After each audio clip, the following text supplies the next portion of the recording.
Ciao a tutti, io sono Alessandro Cillario e oggi cerchiamo di parlare nello specifico del pitch, dopo vediamo di approfondire un po' il tema su quello. Io sono uno dei due cofondatori dello Startup Day insieme a Stefano Onofre, di cui presto vedrete un paio di foto, e credo che il modo migliore, diciamo così, per iniziare un tipo di percorso come quello che voi state facendo sia di cercare di raccontarvi veramente in una pillola, in 10 secondi, qual è il senso dello Startup Day, perché lo abbiamo creato ormai nel lontano 2015, perché siamo arrivati alla quinta edizione, come sta funzionando e perché speriamo che ovviamente voi partecipiate con i vostri progetti oppure come player pronti ad aderire ai progetti di qualcun altro. Lo Startup Day nasceva da una convinzione ben precisa e semplice. Alzino la mano in quest'aula quanti hanno studiato ingegneria? Economia? Giurisprudenza? Lettere? Ah, qualcuno c'è, ok. Matematica? Nessuno? Va bene, qualcos'altro? Scienze? Qualche tipo di scienza, biotecnologia? Ok? Io ecco. Statistica, non so se rientri. Tu sei? Statistica. Ah no, allora niente, fuori. No, sì, non possiamo considerare una scienza. Filosofia? Ottimo. Pensate a quante volte avete avuto l'occasione di conoscere persone che non studiavano il vostro stesso ambito di studi all'interno dell'università. Io credo pochissime, se non zero. Pensate quante volte gli ingegneri alzano le mani, che li abbiamo citati prima, quanti di questi ingegneri hanno conosciuto almeno 3 giuristi nel corso del loro percorso universitario? Uno solo, forse 2, ecco. 3 si candida, bene. Quindi 3 su una quindicina che siete qui dentro. Quanti dei giuristi che sono qui dentro hanno mai conosciuto una filosofa? Nessuno, ok? Il concetto è proprio questo. Per cercare di creare progetti che sono innovativi e per fare innovazione serve un altro principio fondamentale, che è quello della contaminazione dei saperi. L'Alma Mater ha 85.000 studenti che passano il loro tempo ognuno a farsi gli affari suoi. I giuristi a fare commenti stupidi fra giuristi, gli ingegneri a fare commenti stupidi fra ingegneri, gli economisti a fare commenti stupidi fra gli economisti. Lo dico perché da giurista ovviamente uno stava lì, ti faccio un decreto legge, ti metto una cosa dall'altra parte, queste belle battute, no? Che però fanno ridere solo loro, perché se vai da un matematico non capisci neanche di cosa stai parlando. Ecco, questo era il problema di fondo. Per creare una startup, per creare un progetto innovativo di qualsiasi genere, di qualsiasi ambito, non bastano le competenze del singolo. È inevitabile e di conseguenza lo Startup Day è nato da quel principio, con quella idea originale. È cresciuto, ha avuto la fortuna di incontrare all'interno dell'Università di Bologna alcuni dirigenti illuminati che hanno deciso di sposare quel progetto, di dire ci crediamo, ed era nato da 3 studentelli che stavano finendo l'università, e poi è andato avanti, si è sviluppato ed è diventato oggi il più importante evento italiano per l'imprenditorialità giovanile, cioè il giovane studente neolaureato che vuole aprire una startup, il posto giusto dove deve andare oggi in Italia è lo Startup Day, e voi avete la fortuna che, essendo poi studenti dell'Università di Bologna, ci cadete proprio fino al collo, e questo è ovviamente una fortuna. Quello che abbiamo cercato di fare nella prima lezione, per chi c'era nella prima lezione, alzi la mano? Ok. Quello che abbiamo cercato di fare nella prima lezione è stato raccontarvi un po' che cos'è una startup in senso canonico e standard. Voglio precisare ovviamente una cosa, perché ho già visto aree di panico e mail che sono arrivate con domande pazzesche eccetera. Ah, ma allora se non ho una scalabile, un business model ripetibile eccetera eccetera, questo mondo non fa per me, pianto e disperazione. No, non è così. Lo Startup Day ovviamente è un momento aperto a tutti. Prima di tutto di formazione, di cultura personale, per conoscere un mondo che spesso non si conosce, ma oltretutto perché ovviamente i progetti imprenditoriali possono avere varia natura, quindi ci possono essere quelli più a sfondo sociale, ci possono essere quelli che sono start-up effettivamente scalabili. Ma quando si parla di start-up, specialmente in un momento in cui in Italia la bolla delle start-up è tutta una start-up, ok? E conosci l'imprenditore sessantenne che dice sì, anche noi in realtà siamo una start-up. Sì, insomma, dipende, ecco, bisogna farci un attimo un ragionamento. Allora abbiamo voluto chiarirvi quelli che erano un po' i concetti cardini di una start-up vera e propria. Ma nonostante questo, le porte dello Startup Day sono aperte a tanti diversi percorsi, profili imprenditoriali e così via. Poi quello che fa Alma Cube, che è l'incubatore dell'università, che è, diciamo così, il pezzo successivo dello Startup Day, è ovviamente fare un processo di selezione che porta avanti quelle aziende che ritiene avere più potenziale. ma ipotizziamo che ci sia un'azienda che non nasce per essere una startup scalabile e sogna di diventare la Facebook di turno, ma che è un'azienda che però può avere assolutamente un suo potenziale. Ci sono altri percorsi che ovviamente mettiamo a disposizione noi, ci sono persone che vi facciamo incontrare allo Startup Day che vi favoriscono anche quel tipo di percorsi, che sarebbe da idioti pensare che tutte le aziende debbano essere scalabili, giganti, come può essere un Facebook, come può essere Wix perché conosce Wix, Slack perché conosce Slack, qualsiasi cosa di digitale che vi possiate immaginare, di qualsiasi altro genere. Fine della parentesi sul perché siamo qui, il senso, su cui spero non ci siano domande perché sennò vuol dire che sono rovinato, non so spiegare niente. Oggi parliamo del pitch, ma io credo che più in generale dobbiamo parlare di un'altra cosa, cioè di come comunicare. C'è una notizia che devo darvi, e cioè che mediamente il 90% delle application, 95-99% delle application che vengono presentate allo Startup Day sono fatte da cani. Non nel senso che sono cani quelle che le scrivono, nel senso che proprio il modo con cui sono scritte sembra che sia stato fatto un po' con le zampe, come dire. Perché? Perché spesso si fa molta poca attenzione a quanto le persone che ci ascoltano, che ci devono ascoltare, capiscono di quello che noi stiamo cercando di spiegare, ok? E quindi quello che cerchiamo di fare oggi è approfondire attraverso il pitch, che è lo strumento principe che si utilizza per comunicare il proprio progetto di impresa, la propria startup. Cerchiamo di capire quali possono essere effettivamente gli strumenti migliori per elaborare un progetto, diciamo così, e raccontarlo nella maniera migliore. Però partiamo da qua. Allora, uno lo riconoscete, direi ci siamo. Quell'altro è per l'appunto l'altro fondatore dello Startup Day. Questo era il 2015, avevamo già fatto la prima edizione, stavamo lì a slavoricchiare la seconda in un appartamento esattamente via Petroni, quindi qui dietro, non molto lontano da qui, appartamento della fidanzata di Stefano che gentilmente lo offriva mentre andava a lavorare. Qual è il punto di fondo? Vi faccio vedere questa foto perché lì non esisteva un ufficio, non esisteva niente di quello che immaginavamo, era più o meno la stessa condizione in cui immagino vi trovate voi se avete un vostro progetto e state a casa in pantaloncini cercando di fare qualcosa. Nel frattempo, in contemporanea, io e Stefano siamo cofondatori di un'azienda che si chiama Kabit. Kabit fa un servizio di cloud totalmente gratuito e limitato per gli utenti, è un potenziale tecnologico molto elevato, bla bla bla bla bla bla. Non vi sto a raccontare di questo perché non è l'oggetto di oggi, ma ve lo racconto perché lì stavamo lavorando anche a Kabit, quindi facciamo una parte dello Startup Day e una parte della nostra startup, della nostra azienda, che poi è cresciuta. Questo è praticamente quello che facciamo, è un dispositivo, ma non è una marchetta quello che voglio fare, quindi non ve lo racconto. Pochi mesi dopo quell'evento, questo non è Stefano, è un altro dei soci di Kabit, vincevamo questo premio. Vincevamo un premio di 25.000 euro che è il premio nazionale di innovazione, lo fanno alla fine di questa settimana, è il più importante premio italiano per i progetti che nascono dal mondo universitario e viene svolto ogni anno e premia 4 start-up di categorie diverse. Noi vincemmo la nostra categoria, dopo aver perso però la competition regionale, che era qui, quindi prima lì a mangiare sulle mani, dopo vincevamo quello. Perché lo abbiamo vinto? Eravamo bravi? Eravamo dei fenomeni? Vi sembro diverso, diciamo così, da chiunque altro potreste incontrare via Zamboni? Assolutamente no. Beh, adesso in via Zamboni magari qualcuno, ok, sì, ci sono, d'accordo, però insomma, ci siamo capiti. Ve lo racconto perché è un'esperienza personale. Noi andiamo sul mercato con il nostro progetto praticamente fra 2 mesi, quindi a inizio 2019. Il progetto è partito a marzo 2016. Noi da marzo 2016 affinché fra 2 mesi non andiamo sul mercato, l'unica cosa che abbiamo potuto vendere erano delle slide all'infinito. Parlare, raccontare, il progetto bellissimo, tecnologia, ma non c'era niente. E per la bellezza di 2 anni e mezzo noi abbiamo passato il tempo a raccontare un progetto che non esisteva, perché avevamo dei poveri ingegneri dall'altro lato, di cui il CTO è per l'appunto la persona che vedete sulla destra, che passavano tutto il tempo a cercare di svilupparlo. Siccome la tecnologia è molto difficile ci volevano 2 anni per farlo, non era proprio un'app, quindi non era veloce da fare, ci volevano 2 anni.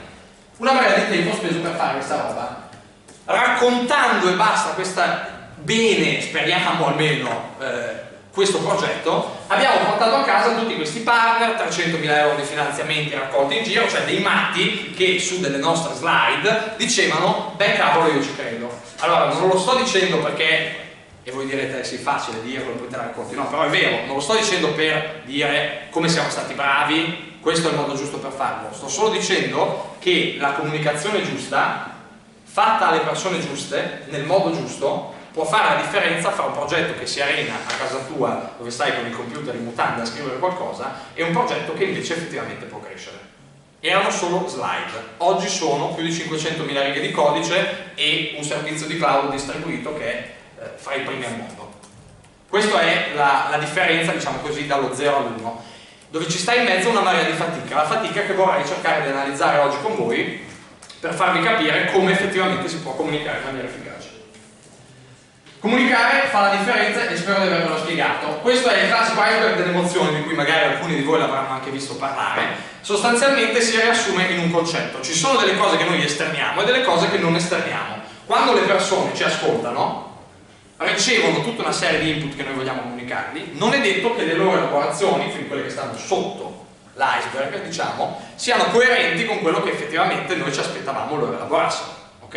È evidentissimo, se io non so, vado da una persona che ha avuto un grave lutto la settimana prima e dico: ma dai, non ti è mica morto nessuno, faccio una figuraccia ovviamente, ma questo non lo posso sapere, sta all'interno di quello che è il loro vissuto e quindi non posso in un certo senso conoscerlo, però devo tenerne conto quando cerco di comunicare.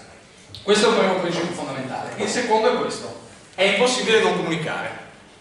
Per cui voi dovete tenere presente che in qualsiasi momento, e stiamo focus sul nostro progetto perché questo non è un corso di scienza della comunicazione dove ci sarebbe la fila di docenti che potrebbe venire a insultarmi dicendo cosa stai dicendo, stiamo sul vostro progetto. In qualsiasi momento in cui voi siete in un contesto in cui potreste raccontare il vostro progetto, state comunicando. State comunicando se vi siete fatti o meno la barba, state comunicando se sorridete o meno, state comunicando se vi muovete in maniera agitata o no, se vi sudano le mani, se respirate affannosamente, state sempre comunicando. E ovviamente dipende anche cosa volete comunicare.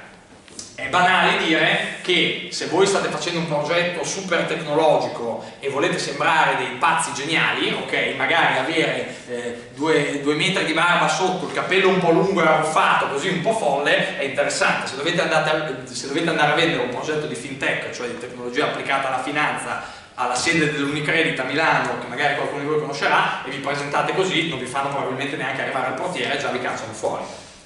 Non c'è mai un momento in cui non si smette di comunicare, e questo è importante quando bisogna raccontare il proprio progetto a un incubatore, a un acceleratore, a qualsiasi soggetto che vi deve ascoltare. Cosa succede quando comunichiamo? Questo: il 100% è quello che voglio dire, il 90% è cosa penso che dirò, l'80% è quello che sono in grado di dire, il 70% è quello che poi dico veramente, e lì cambia molto la partita, perché ovviamente io vorrei, penserei, farei, e poi dopo sono qui, ho paura, magari mi emoziono davanti a un palco, dovrei dire un sacco di cose, ma me ne perdo la metà per strada. Il 60% è quello che gli altri sentiranno, magari tengo male il microfono, magari è girato verso il suo compagno ad ascoltare qualcun altro, eccetera eccetera. Il 50% è cosa ascolteranno veramente, e poi il 40% è quello che capiranno, perché è chiaro che se io mi metto a parlare di biotecnologie applicate alla metafisica, cioè insomma probabilmente qualcuno sarà un filo deficitario a riguardo. Il 30% è quello che ammetteranno e faranno proprio. Altro aspetto fondamentale che dopo vediamo bene: che cos'è che uno acquisisce e fa proprio, dice ok, lo riconosco, sono d'accordo. È molto importante per le start-up, e dopo capiamo perché. 20% cosa tratteranno nella memoria, ma soprattutto il 10% è cosa diranno e ripeteranno. Ora, la vita di una startup si basa sul fatto che voi riuscite a fare rimanere molto bene quel 10% e che quel 10% sia molto efficace, perché se quello che le persone si ricordano è che il progetto è un po' scadente, oppure che quella mattina avevate l'alito pesante, oppure che avevate presentato ma a un certo punto avete avuto un principio di svenimento perché eravate troppo emozionati, chiaramente non avete comunicato efficacemente. Statistica dici? No, ho una domanda, perché fino a che si arriva al 60% diciamo che è uguale per tutti più o meno. Dopo sono questioni anche individuali, che quel 10% finale che arriva potrebbe essere diverso per ognuno. Corretto, è proprio il problema dell'iceberg che dicevo prima.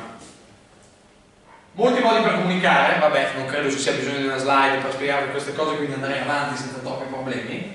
Ogni forma di comunicazione ha punti di forza e debolezza, questo è un aspetto un po' più importante ovviamente. Se voglio fare qualcosa che sia emotivamente coinvolgente, è meglio usare una foto, o un video, o una musica, piuttosto che ovviamente magari preparare solamente un testo. A meno che non mi chiamo Hemingway, ma allora in quel caso dovete andare al corso di letteratura che è da un'altra parte, o di scrittura creativa, quello che ritenete meglio, e così via. Quindi è molto importante sapere che ci sono strumenti diversi da utilizzare in modo diverso.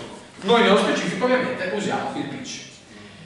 Il pitch, come funziona e quali sono le sue regole generali? Chi sa che cos'è un pitch? 3, esperto ormai.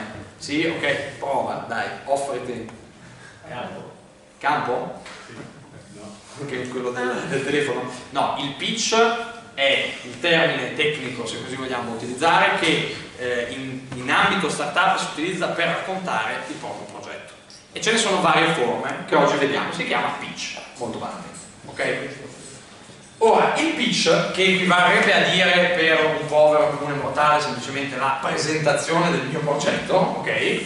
Il pitch spesso, o meglio torniamo al quando devo presentare un mio progetto, spesso faccio degli errori proprio concettuali che sono sbagliati, e quindi io partirei da quelli per eliminare, per chiarirvi esattamente a che cosa serve presentare un progetto di impresa nello specifico e a che cosa non serve. A cosa non serve?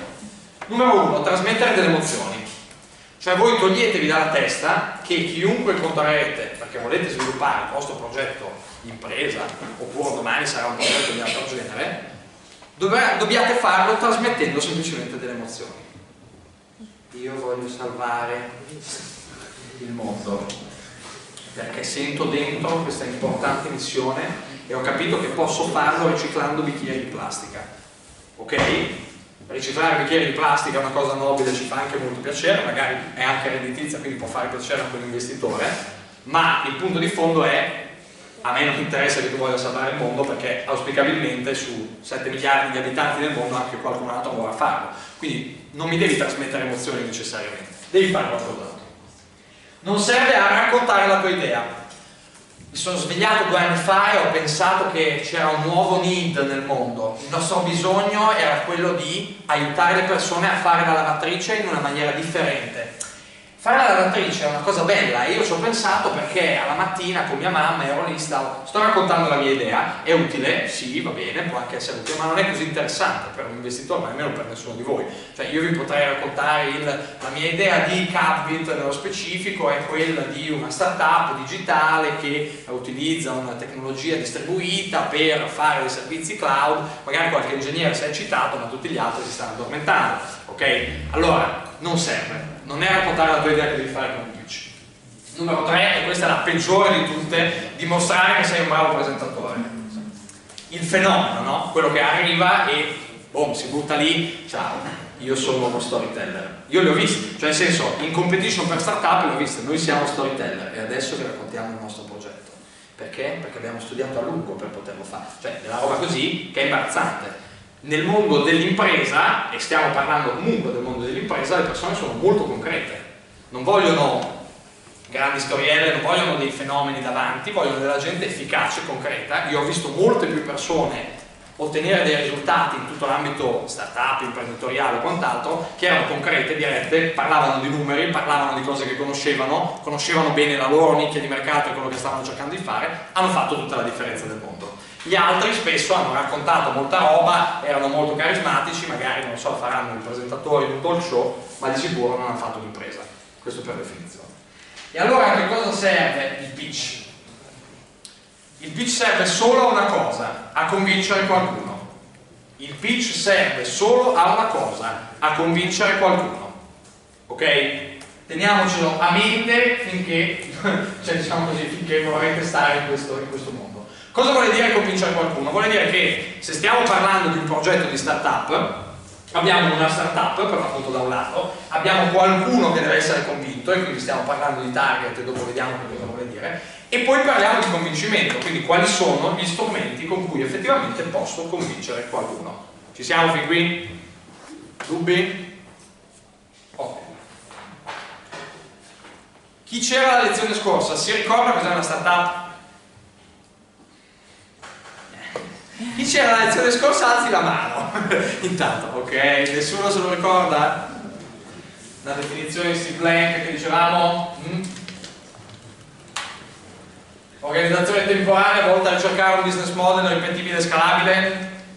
Riprendiamo questo concetto per farsi capire in 10 secondi. È un'organizzazione che è temporanea. La startup non è una startup per una vita. Un'azienda non è una startup per una vita. Non potete fare gli startup per 10 anni. Io già ai 2 anni e mezzo che faccio una startup è già troppo tempo. È grave, dovrei iniziare a preoccuparmi per me stesso. Non è questo, è un'organizzazione temporanea. In una fase di vita sei una startup. Poi o diventi un'azienda, o diventi una grande azienda, oppure sparisci. È fine della storia, ma non succede niente. Cioè, può capitare, è parte della vita.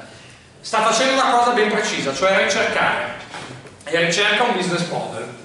Business model adesso non stiamo a entrarci nel dettaglio, ma potrei sintetizzarlo in estrema nel offro a qualcuno qualcosa e questo qualcosa che viene offerto fa valere un principio. Il principio è i ricavi sono superiori ai costi, ok? Ricavi superiori ai costi, il guadagno è maggiore di quanto mi costa ottenere quel guadagno e di conseguenza in qualche modo dovrei essere sostenibile. Spiegato in maniera super banale ma per farci capire.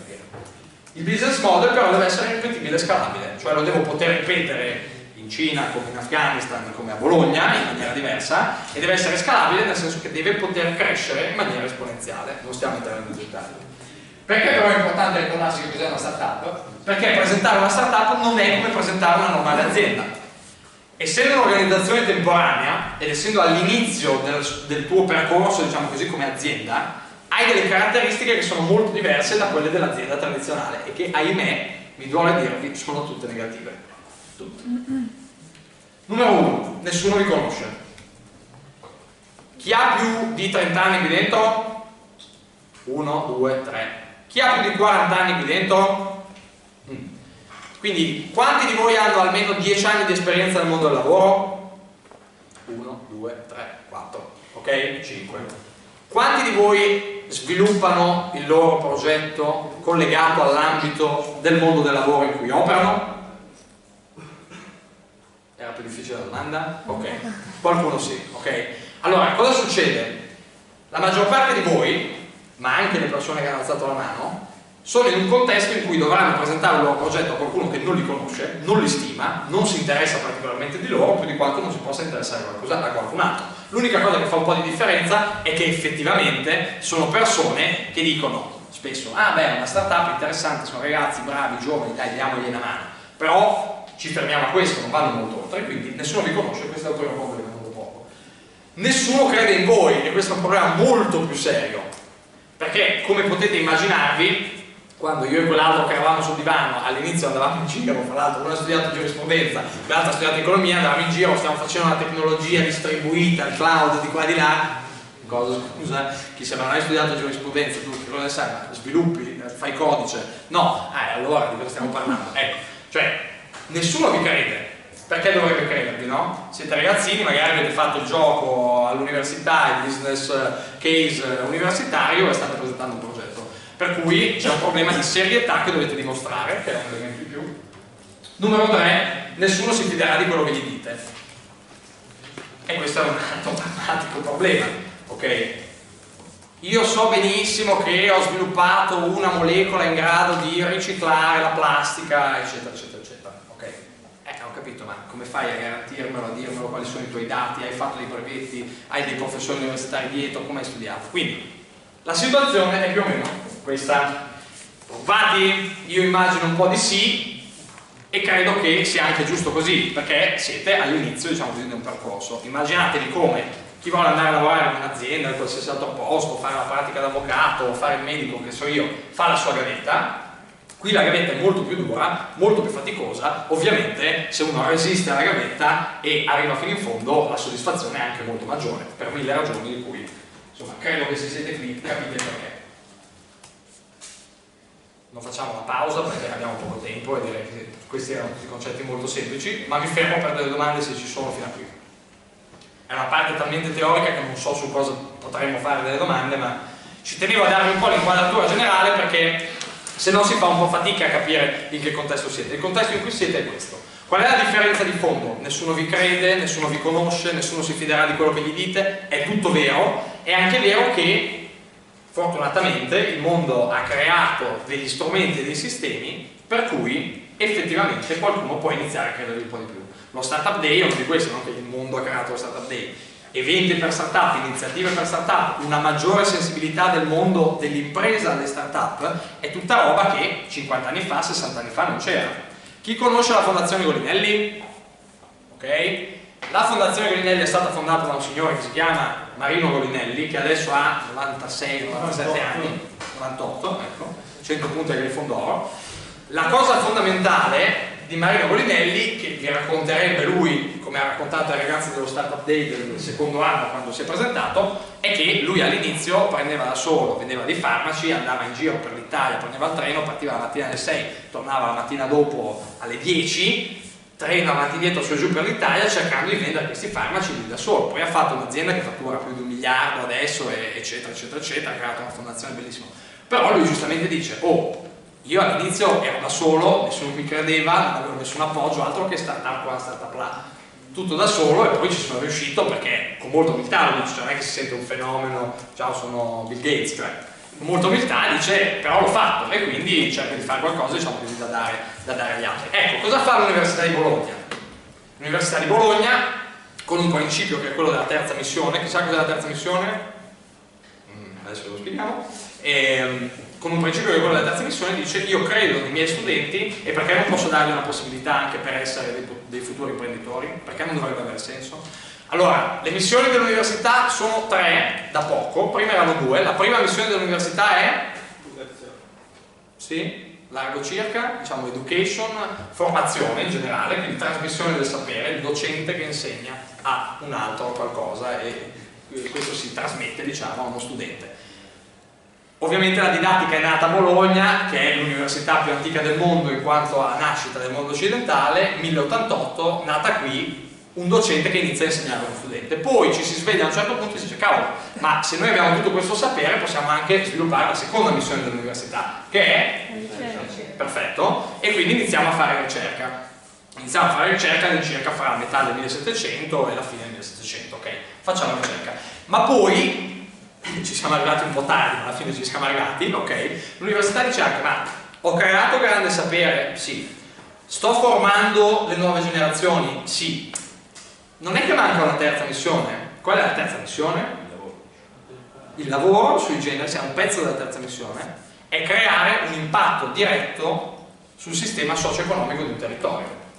Cioè vuole dire, ma se io sto formando delle persone che poi andranno a lavorare, ma non posso supportarle io anche nel trovare quello che è il giusto lavoro, nel creargli le condizioni per andarci e nell'essere talentuose in quello che faranno? Ma se io sono quello che sta formando progetti di ricerca che potrebbero cambiare il mondo un domani, ma non posso essere io quelli che li rende anche applicazioni imprenditoriali poi da sviluppare? Questa è la terza missione: imprenditorialità, avviamento, diciamo così, e facilitazione all'ingresso del mondo del lavoro, sviluppo del territorio, quindi per esempio collaborazione con le aziende e così via. Dentro a questo ci sta ovviamente anche tutto lo sviluppo delle start-up, e quindi l'Università di Bologna, in quanto università fra l'altro con un certo tipo di background di storia, dice proprio: bene, investiamo molto su questa roba, ok? E nel farlo sviluppa e permette che progetti come questo si sviluppano e crescano. Nessuno vi conosce, nessuno crede in voi, nessuno si fiderà di quello che avete da dire. È per questo che siamo qui, è per questo che vi ho raccontato quello che vi stavo raccontando. Il percorso per lo Startup Day vi dà una serie di momenti di formazione. Perché? Perché se voi oggi andaste da qualcuno a raccontare il vostro progetto, oltre, come abbiamo detto, al problema del non riuscite a raccontarlo oggi in maniera efficace, perché non sapete neanche effettivamente che cosa si aspettano da di fuori, avete anche proprio un problema del spesso non sapete che direzione prenderà il vostro progetto. Okay. Voi oggi partite magari con una convinzione, no? Venderò, non so, frutta online a, non so, a tutti gli studenti, ok? Uno studente della prima edizione dello Startup Day diceva questo: io venderò frutta online agli studenti, ok? Ha scoperto che si poteva vendere la frutta, si poteva vendere online, era molto interessante, agli studenti non gliene fregava niente, anche perché era costoso fargli arrivare la frutta a casa, era più interessante venderla per esempio ai vegani, oppure a quelli super bio e così via. E quindi Frutta Web è nata, è un'azienda che adesso è stata acquisita da poco, dopo aver raccolto svariate centinaia di migliaia di euro e aver fatto un bel percorso di 4-5 anni. Marco Biasin, prima o poi lo conoscerete, era uno startup della prima edizione dello Startup Day, e quello che ha fatto sostanzialmente è stato cambiare il suo modello, quello che si immaginava. Ecco, Il percorso serve per farvi capire che ci sono degli strumenti che si possono applicare per fare startup ed è il motivo per cui siamo qui. Torniamo a noi, nessuno vi conosce, nessuno crede in voi, nessuno fiderà di quello che gli dite. Quindi il pitch deve essere perfetto. Come funziona il pitch e cos'è? Il pitch parla a 3 target possibili, è quel qualcuno di cui prima, ricordate? Il pitch deve convincere qualcuno. Chi è quel qualcuno? Chi è quel target con cui stiamo parlando? E perché lo stiamo facendo? Li semplifico dividendoli in 3 soggetti: gli investitori, i clienti potenziali e il pubblico generico. Gli investitori sono coloro che potrebbero potenzialmente finanziarvi. Nello stadio a cui siete voi non sono solo loro, sono anche tutte quelle persone che possono effettivamente aiutarvi nello sviluppo del progetto. Tutti coloro che ragionano in ambito startup ragionano con la stessa logica degli investitori, o meglio, sanno cosa pensano gli investitori. Io lavoro in collaborazione con tutto un team con l'incubatore dell'Università di Bologna e quando guardiamo dei progetti li guardiamo anche in una prospettiva successiva, perché è chiaro che ti posso anche tenere a fare un percorso di un anno di incubazione, ma se poi dopo so che la prospettiva è che nessuno sarà interessato a quello che stai facendo, non vale la pena andare avanti, ovviamente. Gli investitori hanno un loro modo di ragionare e per cui c'è un pitch, diciamo così, che deve essere necessariamente dedicato a loro. Il secondo sono i clienti, ovviamente. Voglio vendere frutta agli studenti, bisogna che racconti qualcosa agli studenti. Voglio fare un cloud decentralizzato, bisogna che faccia cloud decentralizzato. C'è qualcuno che mi dice una sua idea, giusto per il suo progetto, un volontario. Chi ha un'idea di impresa? Guarda, grazie a nessuno, disgraziati. Dici, cosa lo state sviluppando? Una piattaforma, diciamo, in ambito finanziario che confronti vari strumenti, quindi la persona in questo processo di scelta del prodotto finanziario per lui. Quindi quando parlavo di fintech e del tuo Unicredit avevi la pavetta alla bocca, ho capito. Quindi, e quali sono i soggetti, diciamo così, a cui vorreste vendere il servizio? Vendere, diciamo... Alle banche, però quali sono, diciamo, gli utenti, scusami? No, esatto, l'idea è proprio di arrivare alla persona fisica, non alle istituzioni o alle aziende, perché manca quel processo di guida. Supporto nella fase iniziale. C'era un'azienda di Tel Aviv che abbiamo conosciuto quest'estate che faceva una cosa pressoché simile, ma te la faremo vedere e speriamo che non sia la stessa. E, nello specifico, capita spessissimo così, quindi anche quello, cioè quando si cambia la facilità con cui si cambia un progetto è molto comoda quando sei in questa fase, quindi si può semplicemente dire ah magari lo fanno già loro, stanno andando un po' male, stanno per fallire, aspetta che magari bisogna organizzarci e pensare a qualche cos'altro. Si chiama pivot in ambito startup, ma non vi preoccupate, vedrete anche questo. Allora, nel vostro caso ovviamente avete dei clienti, dovete parlare con i clienti. È difficile che i vostri clienti in quel caso siano, non lo so, un signore anziano di 85 anni, è più facile che sia qualcuno di digitalizzato. Quel qualcuno ragiona in un certo modo, bla bla bla, bene, sono clienti potenziali, possono avere un pitch dedicato a loro. Il terzo tipo è il pubblico generico, semplicemente perché quando fate delle startup competition a volte capita che dovete partecipare a degli eventi e presentare il vostro progetto, perché un po' c'è questa cosa adesso la bolla delle startup, quindi si ritrovano tutte le persone, si mettono all'interno di una stanza e si dicono sentite questi bei progetti dei giovani, loro applaudono e dicono delle cose. Ecco, questo è ovviamente il pubblico generico. Questi sono i tempi di sviluppo che io vi consiglio di dedicare per pitch diversi. Molto tempo per gli investitori, perché sono quelli che fanno la differenza per voi, o molto tempo per un incubatore, se vi volete presentare un incubatore, o molto tempo per un acceleratore, quando vi dovrete presentare un acceleratore. Se non sapete che cosa sono non vi preoccupate, ma io andrei a cercarli. I clienti potenziali un po' meno, il pubblico generico sinceramente ho messo uno per pietà, ma anche se lo preparate meno di uno non è un problema, ok? Perché non vi interessa in quel momento, anche se è chiaro che quando sai, diciamo così, butti il retino in mezzo al mare, non è detto che non pensi a qualcosa di interessante. Come funziona il rapporto, diciamo, con gli investitori? Funziona un po' così: ci si conosce, si fa un elevator pitch e dopo vedete che cos'è, si dà magari una prima presentazione all'investitore, se questa funziona e se lui è interessato ci si continua a vedere nuovamente, si approfondisce, ovviamente questo è tutto molto semplificato purtroppo, e poi alla fine si firma un contratto di investimento che può essere di varia natura e di vario genere. I contratti di investimento vanno da chi deve fare investimenti di centinaia o milioni di euro, per esempio nell'ambito medicale così, perché sviluppare dei progetti medicali costa tanto, magari chi deve sviluppare un'app e gli bastano all'inizio 20-30 mila euro ed è già più che contento. Convincere. Partiamo con i contenuti. Per convincere c'è un problema di fondo, nessuno si fida di voi, nessuno si fida di voi, eccetera eccetera. Quindi dovete partire da affermazioni che sono condivise e condivisibili da tutti. Il che vuole dire due cose. Numero uno, che se usate dei dati è meglio, questo lo vediamo anche dopo, se usate dei dati è meglio, per cui io eviterei di partire, se volessi sviluppare un prodotto fintech dicendo sì, perché non lo so, ci siamo resi conto che ci sono persone che non capiscono bene il mondo della finanza e noi vorremmo aiutarle. Credo che esisteranno qualcosa come 100.000 report di società di consulenza in tutto il mondo e di analisi su come i prodotti fintech siano utili e quanto le persone non siano a conoscenza degli investimenti finanziari che stanno facendo, e allora ovviamente la cosa più logica è quella di partire da quei dati che già ci sono. Dice, guarda, la signora, non lo so, XY ha detto questo, non ci interessa, ma sapere che la società di consulenza Ernst & Young ha fatto questo tipo di stima e dice che il 58% di quelli che investono non conoscono assolutamente niente di quello che stanno investendo, fa la differenza. È ovviamente un elemento per farvi capire. Se sto facendo, non lo so, se offro giochi riciclati per bambini, ok? È chiaro che devo partire da un presupposto condiviso per tutti, ok? Non partirò dal dire i giochi riciclati sono utili, perché se sto parlando con una platea di investitori mamme dicono ma sei matto? Io darei un gioco riciclato a mio figlio che magari dentro c'è il vaiolo e poi dopo si ammala e non sa cosa succede. No, ma invece partire dal presupposto è dire ma quante volte tuo figlio passa il tempo a giocare, a usare un giocattolo 5 minuti e poi lo butta via? Ti sembra sensato? È già un'affermazione condivisibile che quindi convince di più. Partire da affermazioni che difficilmente siano confutabili. Come? Con tanti strumenti. I dati è quello che vi ho detto prima, gli esempi è quello che vi ho detto prima, le metafore, non credo ci sia bisogno di spiegare perché, immagini evocative, le statistiche, quindi i dati di nuovo, come utilizziamo i numeri. Aneddoti sono un pochino meno efficaci, citazioni celebri io le sconsiglio ovviamente. Testimonianze dal vivo, sì, però nei pitch sono difficili da fare, ovviamente, però potrebbe essere interessante.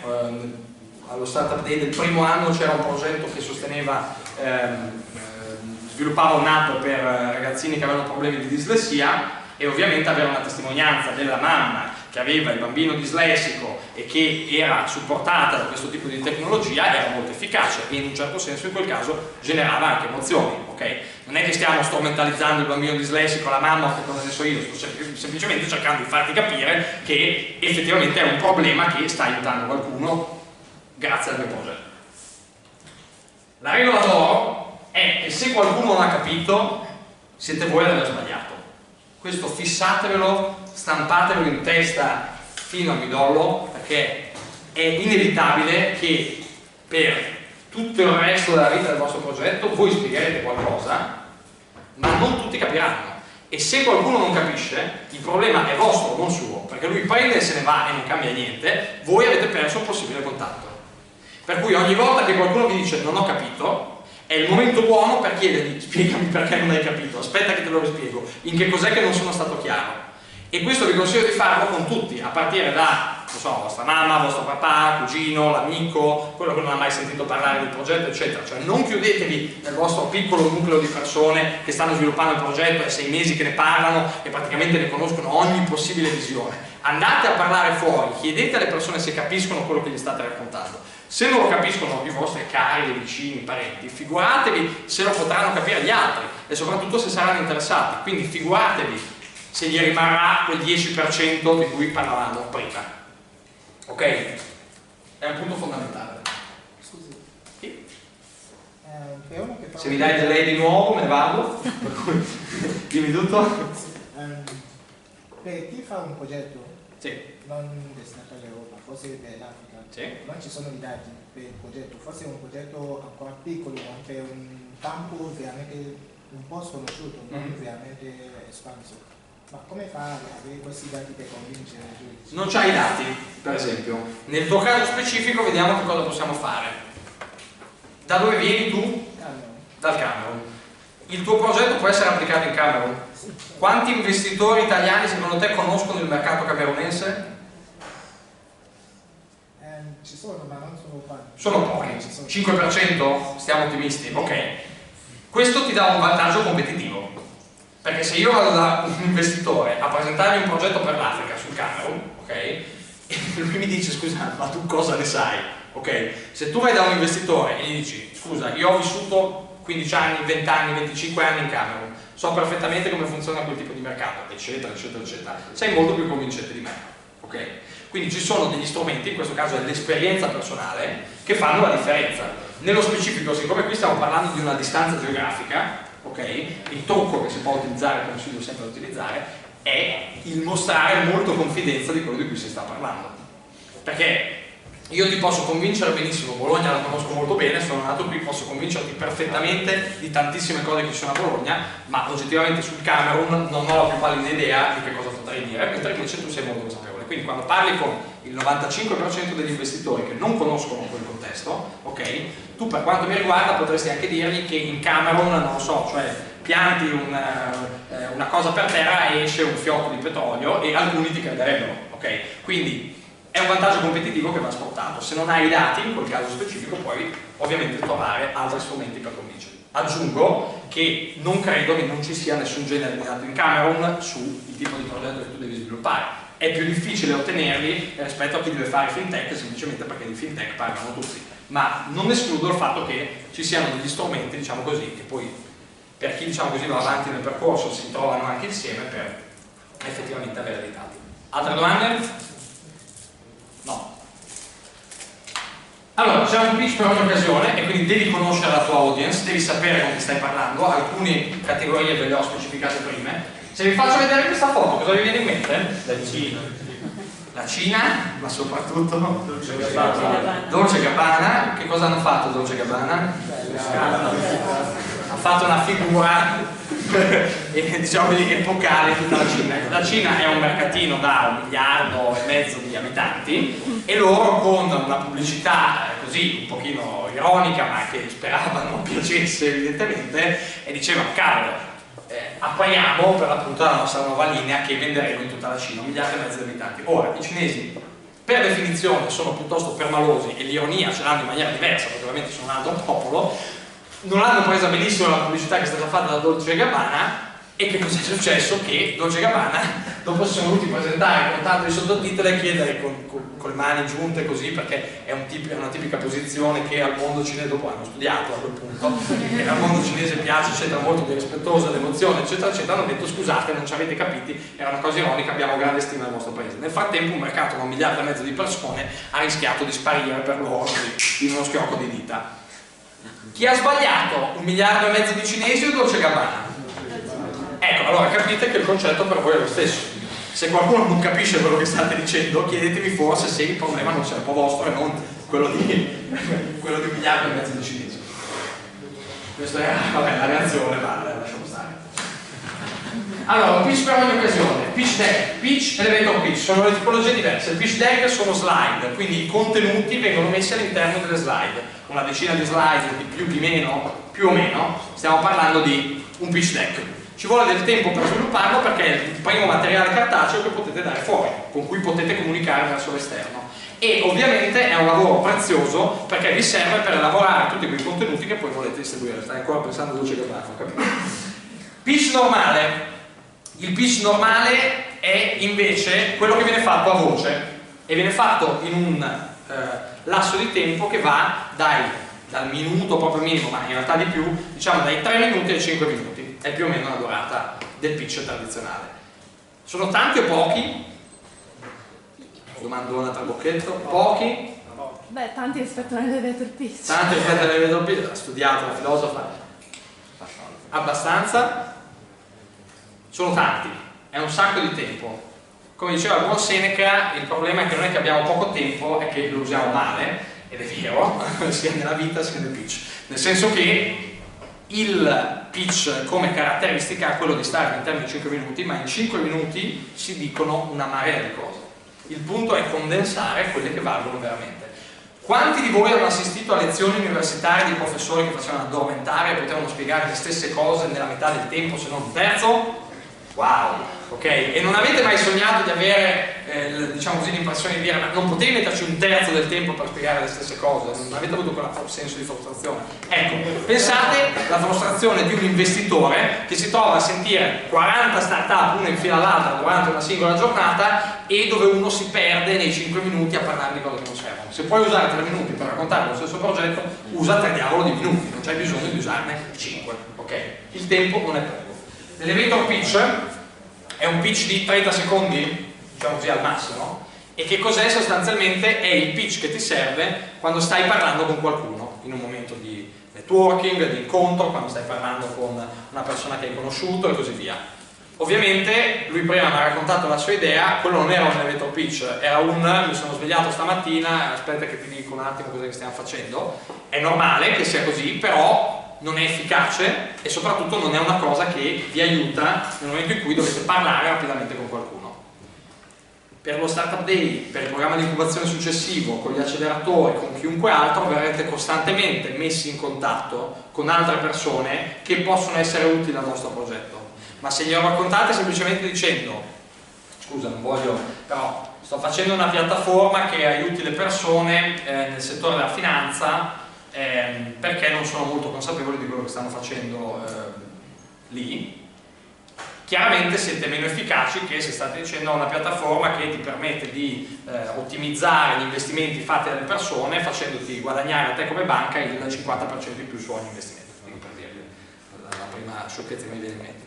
Oppure una startup che nel programma di incubazione di quest'anno si chiama Affitto Giardino. Che cos'è? L'Airbnb per giardini, fine. E l'elevator pitch finito praticamente. All'inizio si presentava dicendo ma noi praticamente stiamo facendo una piattaforma di scambio dove delle persone possono mettere a disposizione il loro giardino, delle altre invece possono decidere se acquistarlo, ma fra l'altro si può anche fare delle feste e tutta una serie di altre cose molto interessanti, eccetera eccetera. Cioè capite che l'efficacia nel breve tempo è fondamentale, specialmente se state comunicando vis-à-vis con qualcuno, ok? Bene. Dietro ogni slide centinaia di ore di lavoro, dietro ogni parola molti minuti per pensare cosa volete dire. Questo perché? Perché il pitch è un lavoro di labor lime. È inutile pensare che semplicemente perché voi avete in testa il vostro progetto lo potete venire a raccontare così molto a caso, ok? La differenza, e tutta la differenza del mondo, la fa il vostro essere capaci di limare al minimo i concetti, le parole, i vocaboli, in italiano, in inglese, in qualsiasi lingua lo dobbiate fare, fino ad arrivare al contenuto, il succo finale di quello che effettivamente volete raccontare. Fa tutta la differenza del mondo. Quando vedete delle belle presentazioni fatte da politici, imprenditori, TED, quello che vi pare, ok? Sono tutte presentazioni che sono state studiate e sono state studiate spesso a memoria. Questo vuol dire che c'è una regola ben precisa. Sto parlando del pitch a voce, che è ovviamente il principale, quello che ci interessa di più. Non è vincolante per diciamo così, la candidatura dello Startup Day, ma vi è fondamentale per tutti i pezzi successivi, quindi è bene che comunque sappiate di cosa stiamo parlando. Le regole sono che 900 caratteri, spazi inclusi, valgono un minuto, e quindi 4500 caratteri, spazi inclusi, valgono 5 minuti. Cosa vuol dire questa roba qua? Vuol dire molto banalmente che il tutto si impara a memoria. Sembra una cosa da pazzi, dice no, l'unica cosa che ho imparato a memoria erano le poesie di Pascoli. Sì, sono d'accordo. Imparare a memoria non è che vuole dire ogni vocabolo preciso e perfetto, ma vuole dire quasi ogni vocabolo preciso e perfetto. Perché? Perché specialmente all'inizio non avete assolutamente il controllo di quello che state dicendo. Non siete sicuri al 100% di tutto quello che state dicendo, e quindi sapere a memoria, avere piena cognizione di quello che dovete dire fa tutta la differenza del mondo. Okay? Non state facendo una lezione di 3 ore, non state facendo una conferenza, è semplicemente un pitch, 5 minuti, 4500 caratteri da imparare a memoria. Cambierà continuamente, è un lavoro lime, lo modificate, c'è qualcosa che non vi torna, quello non ha capito una cosa, vi viene in mente, aspetta che modifico quel paragrafo, quell'altro vi dice ma cosa stai a parlare, 6 ore di quella parte non serve a niente, allora lo asciugo, e così via. Però se non lo fate il più possibile a memoria diventa difficile. Il primo pitch da imparare a memoria, che poi diventa anche automatico, è l'elevator pitch, è ovvio. Cioè 30 secondi di roba da dire, 4 concetti sono sempre quelli, poi puoi usare un articolo o un altro, però insomma stiamo parlando di quello. Ma anche il pitch principale, quando poi dovrete iniziare a raccontarlo, sarà da dire a memoria. un tool, e poi dopo andiamo nei contenuti del pitch. TheNownProject.com. Uno dei problemi quando si utilizzano slide per fare presentazioni è che non si sa che diavolo mettere a parte il testo, ok, specialmente all'inizio. Questo è un bellissimo sito in cui voi mettete un vocabolo, una parola, qualcosa e vi fa comparire delle iconcine che potreste utilizzare, ok? Per un livello elementare di pitch da fare, finché non avete un team di 46 grafici e designer che ve lo possono fare per voi, è perfetto, lo strumento giusto. L'avete scritto tutti? Posso cambiare? 3, 2, 1. Le domande dell'ascoltatore. Se l'ascoltatore alla fine del pitch vi chiede perché, con l'accento che è andato per i fatti suoi, non va benissimo, vuole dire che c'è qualcosa che non funzionava. È utile allora chiedergli che cos'è che non ha capito effettivamente. Perché? Cioè, cosa non capisco? Ecco, non va benissimo. Se vi chiede cosa, allora la situazione è abbastanza neutra, ok? Se vi chiede come, già siamo messi meglio, cioè come lo fai? Approfondiamo esattamente, spiegami come funziona quella tecnologia, cos'è che vorresti fare. C'è un interesse maggiore, ma ovviamente il top della vita è se vi chiede cosa devo fare. Perché è ovvio che se state parlando con un investitore o con un cliente o con chiunque altro e lui vi dice oh, cosa devo fare adesso? Dimmi, mi piace, bello, ci sto, oppure parliamone ancora. Questa è la differenza. Ecco, c'è un principio fondamentale che si chiama call to action, che bisogna assolutamente mettersi in testa. Quando voi parlate con un interlocutore, dove poi ogni volta che parlate con un interlocutore per lo sviluppo del vostro progetto, vi invito a pensare come questa persona possa esservi utile. Ok? È un possibile futuro cliente? È uno che mi può dare dei consigli? È uno che può avere dei contatti per un investitore? È uno che può conoscere quelli che organizzano startup day, mi farà passare la selezione prima di tutti gli altri? Non lo so, ok? Però dovete ragionare in quel modo. Perché? Perché fa tutta la differenza del mondo. La Borlime anche in questo senso. Mirate ovviamente agli obiettivi e limate tutto quello che è superfluo.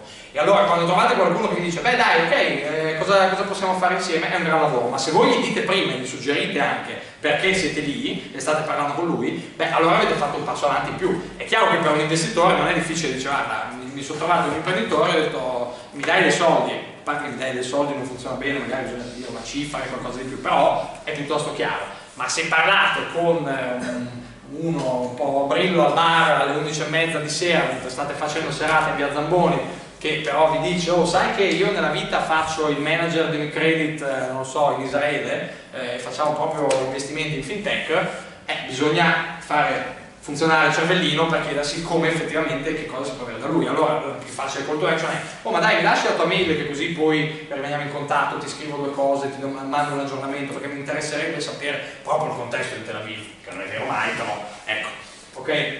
Quindi call to action è fondamentale. Come è fatto un pitch? Ci siamo, contenuti finalmente, adesso possiamo liberarci di tutto il resto.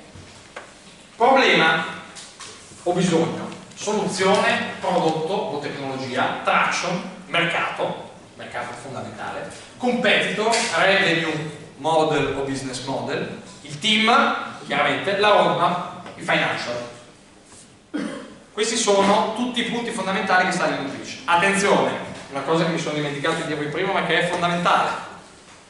Parliamo di pitch come strumento principe per raccontare il proprio progetto, proprio perché anche se non utilizzate un pitch, ma volete utilizzare qualsiasi altro strumento, questi sono i contenuti principali e più importanti che dovete sempre tenere a mente. Sempre. Di questi nello specifico ne eliminiamo due, traction e financial. Perché? Perché in questo momento a nessuno di voi servono. Un domani vi serviranno, ma la traction sostanzialmente è come faccio a dimostrare che effettivamente questo business sta in piedi e sta funzionando bene, quali sono i numeri che ho, non li avete, quindi possiamo escluderli per definizione. Numero due, i financial, quali sono i numeri, le proiezioni sui numeri che io ho. Toglietevi dalla testa che in questo momento avete bisogno di fare dei business plan, perché, per chi sa cos'è un business plan ovviamente, perché in questo momento non vi servono. Tutto il resto serve come. E allora ovviamente ci sono due cose fondamentali. Il primo, imparare a utilizzare le regole giuste per quel tipo di... Scusate che guardo l'ora giusto per non... ok, perfetto. Imparare ad utilizzare le regole giuste, quindi vuole dire, adesso le elenchiamo, ma se ci sono delle regole da seguire per la slide, per il concetto problema, seguite quelle. Cioè è come se tu, giovane tirocinante di medicina e chirurgia, vai dal primario e gli dici scusa, ti spiego io come si opera un cuore, lascia perdere, ok? Prima impari come si opera un cuore, poi quando hai fatto 10 anni di esperienza puoi andare a spiegare a un primario che magari potrebbe usare una tecnica diversa. Qui è uguale, tranne che gli anni non sono 10, probabilmente ne bastano 2, ok? Ma all'inizio deve stare all'interno delle regole. La seconda cosa è adattare i punti a ogni business. È chiaro che se devo fare un progetto dedicato al Camerun è molto diverso che se devo fare un progetto fintech, quindi qualche cosa di queste regole, di questi punti verrà cambiato. Sarà da incentivare o meno. Banalizzo, il team, se io devo fare un progetto fintech lo valorizzo molto nel momento in cui ho delle persone all'interno che sono esperte di quello. Se nessuno è esperto in questo momento, sconsiglio di passare 45-50 secondi di un pitch a parlare del team, perché non è valido. Se invece hai insieme a te uno che per appunto fino a ieri era il responsabile finanziario di, non so, del gruppo Unicredit, tanto per continuare a dirlo, o Intesa San Paolo o qualsiasi altro, beh allora in quel caso ovviamente è un valore aggiunto da considerare e a cui dare molto valore. Esempio banale però per farvi capire. Sono tutte cose estremamente intuitive come vedete, però bisogna ragionarci un attimo. Bene, startup, convincere qualcuno, è il punto di prima. Questi 3 aspetti per... Scusa, mi sono perso la roadmap. Sì. Che cosa rappresenta? Ah, dopo la vediamo. Okay. Sì. Cosa mi rappresenta la roadmap? Adesso dopo la vediamo. Startup, convincere qualcuno. La startup è il che cosa cercate di comunicare, il convincere è il come lo fate e ovviamente qualcuno è il target, di cui direi abbiamo parlato. Problema numero 1. Parlare del problema significa dire qual è il bisogno che voi risolvete. Qualcun altro mi dice un progetto, una sua idea? Chi è che ha un'idea qui dentro di nuovo? Tu, vai, dimmi tu che avevi perso la roadmap. Allora, la mia idea era di una... Iniziare vai con la mia idea, perché diciamo, sembra la mia idea, dice ragazzino, porello, vai a Zamboni a divertirti, ne riparliamo fra qualche anno, quindi noi stiamo, poi sto facendo qui. Sto cercando di progettare un'app che riguarda la ristorazione, grazie al quale all'interno dei ristoranti ordinare direttamente dall'app e tenere traccia di ciò che ho ordinato e adesso mi sto un po' vedi quanto vuoi comunicare ma quanto poi riesci, perché quello lì mi guarda con fare preoccupata così. Comunque è chiaro il concetto. Qua che mi facevo i fatti miei, quindi... Bene, no, nel senso sto scherzando. Allora, comunque finisco brevemente, tengo traccia di ciò che ho ordinato senza bisogno che ci sia un cameriere, senza bisogno di aspettare ore perché il cameriere è impegnato. C'era un altro progetto che avevamo cercato di fare simile un anno fa, poi dopo non sono andati avanti, quindi hai una nuova opportunità perché non c'è una startup davanti a te, almeno all'Università di Bologna, che cerca di fare questa cosa. Allora, nello specifico nel tuo caso, pensiamo al problema. Di chi è il problema fondamentale? Dei clienti dei ristoranti. Sì, solo... anche secondo me anche dei ristoratori, perché comunque ho pensato in generale possono risparmiare in personale perché comunque hanno bisogno solo di persone che portano i tavoli, e poi anche ai fini pratici non hanno più bisogno di stampare i menu e quindi magari risparmiano anche in campo. Ok, e qui entriamo sul tema anche dei dati. Quanto costa stampare un menu? Tantissimo. Perché adesso è tantissimo? Cambia il numero e cambia il numero. Ah beh no, aspetta. Ok, però quanto costa stampare un menu? 2 euro. Lo cambi una volta al mese, che sono 24 euro all'anno. Quanto ti costa un cameriere per tutto l'anno? Ecco, per cui ovviamente ti interessa di più, se parli con loro, dire ti interessa perché magari risparmi sul personale, ma non è neanche tanto quello secondo me, quanto più il fatto che aumenti la quantità di ordini che effettivamente puoi avere, perché se io ricevo direttamente l'ordine e te lo posso effettivamente preparare, probabilmente posso avere almeno un turno in più di tavoli nei periodi più importanti della alla giornata. fine ci guadagni in efficienza a livello di tempo. Esattamente. Allora, in quel caso il problema che risolve è duplice: da un lato per chi sta aspettando e sta facendo, diciamo così, la fila, dall'altro lato per ovviamente il soggetto che gestisce il ristorante. Bisogna però capire a quel punto qual è il problema che veramente mi interessa, perché per esempio se io mi aspetto che questa app, questa piattaforma venga acquistata dai ristoratori e non dalle persone, allora se deve essere acquistata dai ristoratori io devo convincere loro, non tanto dirgli ah ma sai le persone fanno meno fila, sono meno scontente, che magari c'è anche quello che dice ma a me piace che facciano un po' di fila perché così capiscono che questo è un posto super ricercato eccetera eccetera, però dall'altro lato se tu gli dici magari ti guadagneresti anche di più, dici ah aspetta che ci penso, per cui il problema si analizza ovviamente in questo modo, pensando a qual è l'obiettivo effettivamente, pensando a qual è il target. Tutto chiaro? Un altro esempio? Qualcun altro che si butta nella... Prego.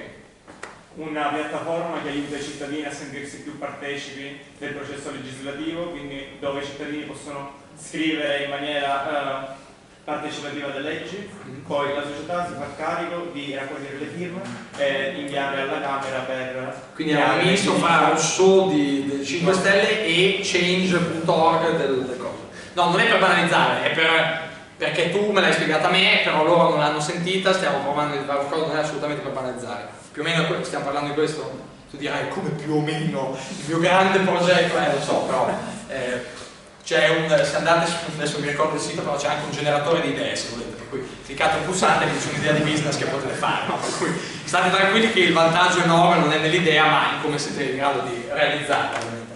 Allora in questo caso qui il problema di chi è? Di tutti i cittadini che non si sentono parte del processo legislativo. Perfetto, quindi stai parlando dei cittadini, non di sicuro al politico che dice ma io almeno sono parte del progetto legislativo, meglio è così, diciamo così lo possiamo gestire con più tecnicalità per i fatti nostri eccetera. Allora stai parlando a loro, c'è una startup che fa una cosa simile, cioè non questa cosa però si chiama Comunichiamo, è un mentor di Alma Cube, lui che cosa fa? Ha una startup dove praticamente tu puoi fare segnalazioni alla pubblica amministrazione di problemi che riscontri lì dove sei e quindi una serie di cittadini si possono mettere insieme e fare segnalazioni che hanno più peso perché dicono so, abbiamo raccolto 500 firme del fatto che in quel giardino ci sono i bambini in pericolo perché ci sono delle persone violente eccetera eccetera, ok? Il problema che risolvi lì per i cittadini, allora il focus deve essere su quello, ma devi dimostrarmi che il cittadino effettivamente è interessato in qualche modo a pagare per questo servizio, o se no chi è che lo sarà? La pubblica amministrazione? Oppure lo sarà il legislatore? Chi è che ti darà effettivamente quelle risorse? È un tema ovviamente fondamentale in quel caso, perché magari diventi bravo come Wikipedia che dice ma noi ci autososteniamo per donazioni, magari invece no, e allora diventa un problema capire chi ti potrebbe effettivamente sostenere. Soluzione. La soluzione è ovviamente la presentazione di come voi pensate di risolvere il progetto. Non significa che è il problema, non significa che è esattamente il vostro progetto, significa che è la soluzione giusta, ok? È un po' diverso. Vuole dire che se io voglio vendere una piattaforma che faccia sharing di giocattoli per bambini, quello che io sto comunicando è vero che i bambini dopo 2 anni si stufano di utilizzare lo stesso giocattolo perché crescono e vogliono utilizzare qualcos'altro e quindi tu genitore sei costretto a comprare di qualcos'altro? È un problema? Sì, un problema inattaccabile perché effettivamente sì, abbastanza inattaccabile perché sappiamo tutti che è così. Allora io molto banalmente quello che faccio è dire qual è la soluzione? Creare uno strumento che ti permetta effettivamente di far matchare i bisogni che hanno i bambini crescendo con l'età con dei prodotti che non debbano essere acquistati di nuovo tutte le volte, che quindi oltre a inquinare sono costosi ovviamente per chi li deve acquistare. Guarda un po', è proprio il prodotto che sto facendo io, ok? Ma è una soluzione che può essere un concetto banalmente teorico, fra virgolette, ok? E che poi io concretizzo nel pratico per spiegarti che cosa sto facendo. Mi spiego? Se ci sono dubbi, dite. E infatti mi viene il prodotto. A quel punto ti posso far vedere la piattaforma, ti posso far vedere un mock-up di come funziona, ti posso far vedere uno strumento che si utilizza e che è già attivo sul mercato ma che non funziona esattamente così come lo vorrei far funzionare io. Cioè ti faccio vedere effettivamente come io mi immagino quel tipo di soluzione. Mercato. Cosa direste se vi dicessi mercato?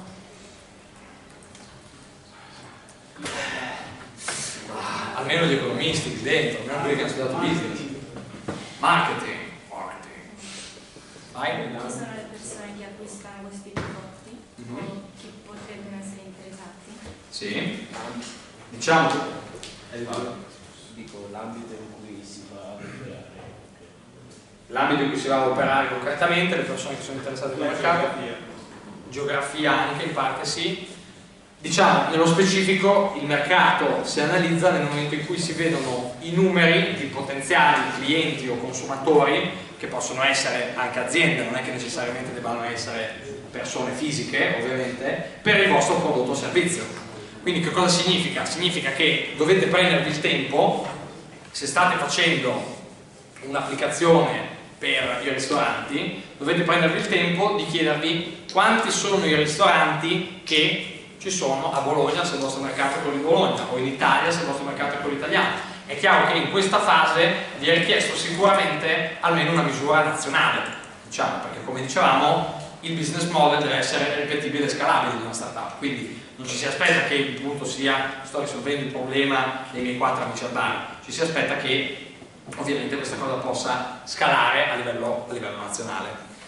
Cosa vuole dire questo? Vuole dire che quando date dei numeri di mercato fate un'analisi su quanti sono i ristoranti e l'ideale sarebbe poi andare più nello specifico. Quanti sono i ristoranti che si lamentano per la troppa fila o che hanno un eccesso di camerieri rispetto a quello che potrebbero effettivamente utilizzare? Come posso trovare questo dato? È un po' più difficile, però ovviamente è un valore aggiunto straordinario. Tu scopri che il dato lo trovi con una ricerca che è stata fatta dall'Associazione degli Albergatori e dei Ristoratori Italiana, che il 50% dei ristoranti ha questo problema, santo cielo, sei già molto più avanti come strada di quanto non sareste se invece non trovi un dato del genere.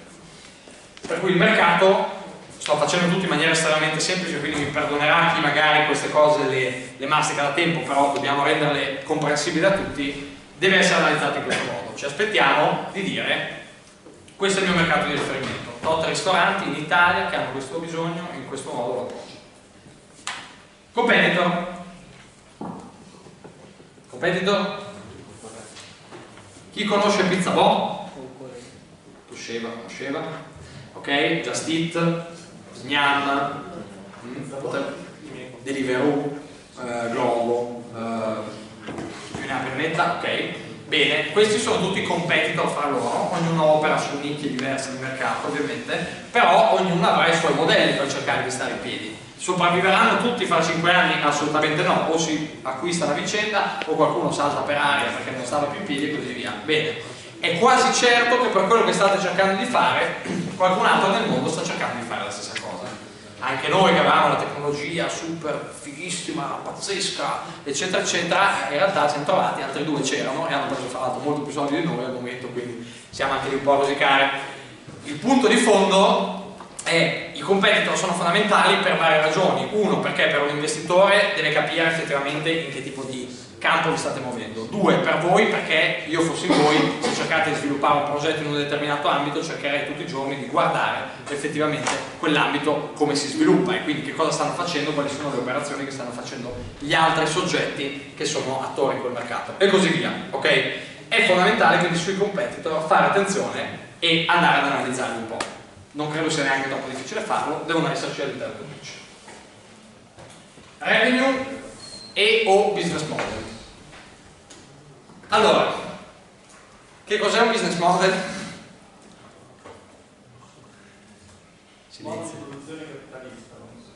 Un modo di produzione capitalista, senza dubbio capitalista, questo per definizione, più o meno dall'impero assiro-babilonese in poi.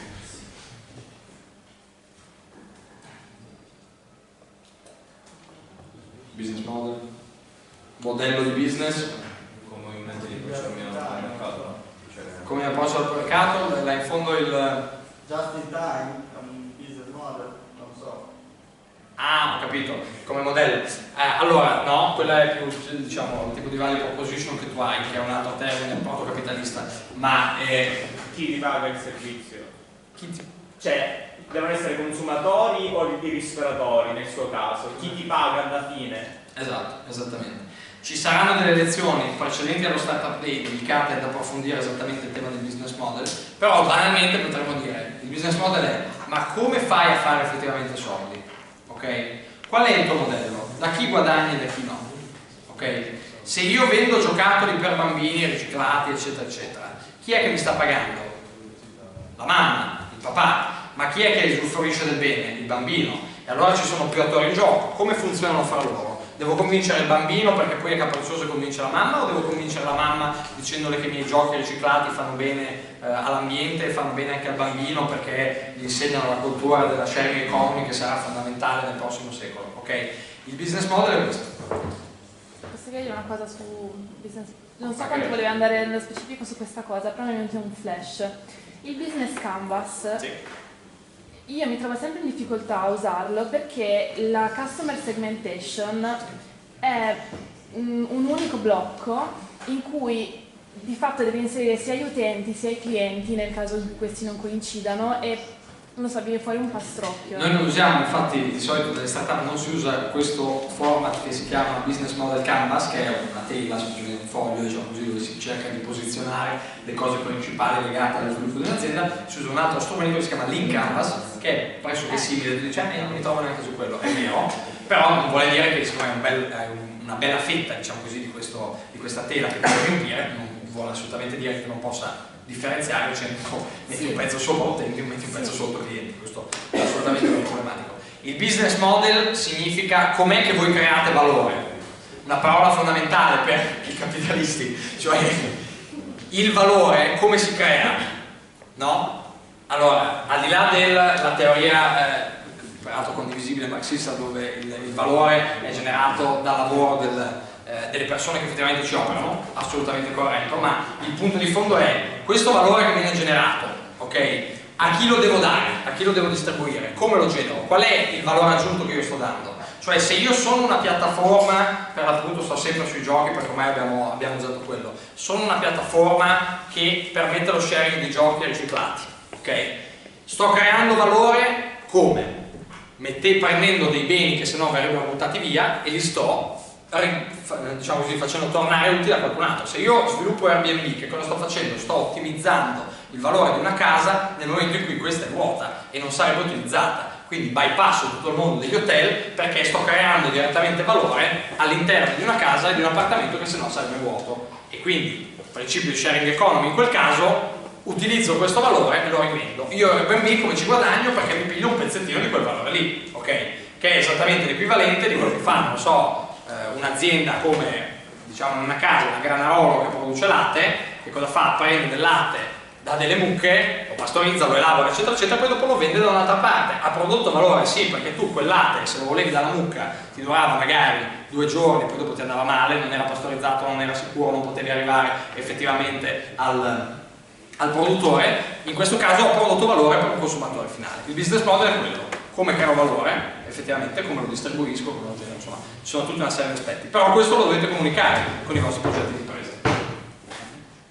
Le revenue, scusate, revenue model è semplicemente come ci guadagno effettivamente, cioè il business model è come creo valore, il revenue model è dove riesco a effettivamente farlo diventare euro che finiscono nelle tasche della società. Airbnb dice lo faccio diventare euro che finiscono nelle tasche della società prendendomi una percentuale su ogni affitto di appartamenti, è ovvio, no? Così come invece Facebook dice no, io prendo, diciamo così, mi entra valore nelle tasche della mia società perché vendo la pubblicità e vendendo la pubblicità targetizzata su dei profili delle singole persone ottengo ovviamente dei guadagni da lì. Ognuno ha un suo modello che è totalmente diverso dagli altri. Tu venderai ai ristoratori, un altro magari venderà ai clienti del ristorante e così via. Sono le revenue, ovviamente, i ricavi. Team. Questo è un punto fondamentale, specialmente per una fase come quella vostra, per tranquillizzarvi rispetto a una domanda che era venuta fuori anche nell'altro incontro. Il team è fondamentale, ma è fondamentale nel momento in cui esiste. Quando non esiste c'è poco da dire sul team, questo è vero. Lo Startup Day serve per costruire team che siano per l'appunto complementari. Quindi il lavoro che vogliamo fare con voi portandovi fino allo Startup Day è proprio quello di dire: se avete un bel progetto ma siete da soli o non avete tutte le competenze che vi servono, bene, lì è il luogo giusto in cui potete integrarle. Se vi manca un ingegnere informatico vi dovete trovare lo Startup Day di un ingegnere informatico, se vi manca un economista vi dovete trovare un economista, eccetera, eccetera, eccetera. Ok? Domanda? Scusami, mi pare di avere letto, ma non mi ricordo in quale fase del percorso di Startup Day, che uno dei criteri di valutazione della proposta dell'idea d'impresa è la composizione del team. Quindi la domanda è così? E se sì, in quale fase della... Sì, ma è una cosa estremamente leggera rispetto al resto delle valutazioni, proprio perché sappiamo che siete in una fase in cui il team magari non c'è. Quindi diciamo rispetto agli altri criteri è comunque tenuto molto più in considerazione. È ovvio che è un aspetto interessante, perché se un team è già formato, abbastanza strutturato, è una cosa che interessa, però non è un criterio unico e differenziale, specialmente perché le fasi di selezione poi sono due. Quindi questa è la ragione. Il team è chiave proprio perché, come vi dicevo prima, oggi non esiste e probabilmente non è mai esistita nessuna azienda che sia fondata da una persona sola. Ok? Toglietevi dalla testa quelle sindromi da Mark Zuckerberg, Steve Jobs, qualsiasi altro diavolo di imprenditore megalitico che vedete, o il Marino Golinelli che citavamo prima. È tutta gente che è partita ma aveva un team attorno a sé. Poi magari sono, diciamo così, loro sono emersi, avevano un particolare carisma o altri aspetti, ma non sarebbero mai andati da nessuna parte, e tuttora quelli che sono viventi non andrebbero mai da nessuna parte se non avessero tante persone che lavorano in quell'organizzazione, che sono pezzi fondamentali di quell'organizzazione. Qualsiasi organizzazione aziendale, startup, di qualsiasi genere, funziona proprio su questo. Per cui il team è fondamentale, ed è una cosa che gli investitori guardano tantissimo, ed è un motivo per cui lo si valorizza ovviamente all'interno del pitch, specialmente se ci sono delle competenze importanti che possono essere valorizzate. Se, non so, noi come uno dei nostri soci è un fisico statistico che fa il dottorato alla Normale di Parigi, allora chiaramente uno lo mette lì e dice: oh, la Normale di Parigi, un fisico statistico. Poi dopo, nello specifico, lui non è neanche full time sul progetto come invece magari siamo noi, però è un valore aggiunto, e soprattutto all'inizio, quando il progetto è ancora embrionale, dice: cavolo, però è un curriculum di tutto rispetto, eccetera, eccetera. Bisogna imparare un po' a vendersi su questo. Ma se io formo un team e quindi ho cercato altre persone a far parte della mia azienda, diciamo, è come se dividessi l'azienda in più fette da dividere col mio team, o comunque io, essendo l'imprenditore, tra virgolette. Sei uno sporco capitalista.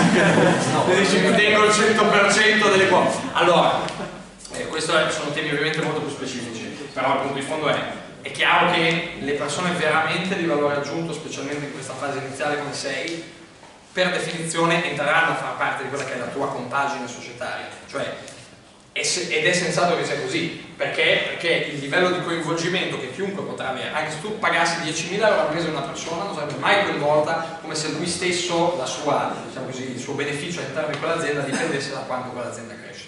Questo sempre, ma soprattutto il valore aggiunto te lo danno il fatto che sei assolutamente un incapace, come tutti noi seduti in questa stanza, a sviluppare un business da solo. È normale che sia così, lo sarai anche quando avrai tutti i tuoi compagni intorno, ma il livello di rischio si mitiga un pochino.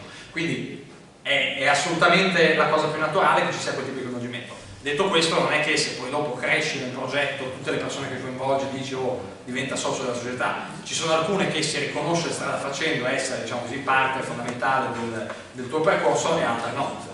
Okay? Quindi altre che dopo diventano collaboratori, persone che ci lavorano insieme e così via. Però molta attenzione, specialmente nelle fasi iniziali, questo è un altro tema che affronteremo in un'altra lezione, diciamo così, in un altro momento. Molta attenzione, perché specialmente quando si è nelle fasi iniziali ci sono alcuni meccanismi che non funzionano, sia il meccanismo del qui comando io, no way, sia il meccanismo del condividiamo tutti insieme, però poi dopo sarò io quello che fonda la cosa, no way di nuovo, perché ti sfido a presentare quel progetto a chiunque seduto in quest'aula e dire: io mi tengo il 100%, tu lavori con me gratis per il prossimo anno e mezzo per cercare di sviluppare il progetto, ti fai un mazzo così, facciamo le note insieme, io vado sul palco a presentare le cose, poi dopo magari alla fine 1.200 euro tiriamo fuori di stipendio per te. Capisci che non c'è possibilità. Altre cose sul team in questo istante? Io mi collego alla domanda della ragazza. Sul forum per l'iscrizione c'è scritto che il fatto di avere un prototipo dell'idea non viene valutato, però c'è come domanda. Sì. Confermi? Sì, è un dato prettamente statistico che ci interessa per altre finalità, ma non è una cosa che viene valutata direttamente, perché non ci interessa quello nello specifico, cioè i progetti migliori che sono arrivati in fondo a tutto il percorso che noi abbiamo fatto fino adesso non esistevano quando eravamo partiti, non avevano co-founder quando erano partiti, c'era magari uno che aveva l'idea, oppure erano due in un caso, e sono quelli che sono andati più avanti, cioè non ci interessa tanto quello, non siamo in quella fase. Ci verrà un giorno in cui ovviamente le persone saranno interessate a questo, ma non è oggi. Ultima cosa viene, e poi dopo spazia tutte le domande del mondo e abbiamo 10 minuti per approfondire anche il resto. Nel pitch ci sta la roadmap. La roadmap che cos'è? La roadmap è lo strumento attraverso cui voi fate vedere che siete degli imprenditori e non della gente che sta facendo la roba a caso, ed è uno dei punti che io apprezzo di più quando è fatto bene all'interno di una presentazione, di un pitch, di qualsiasi altra cosa. Perché?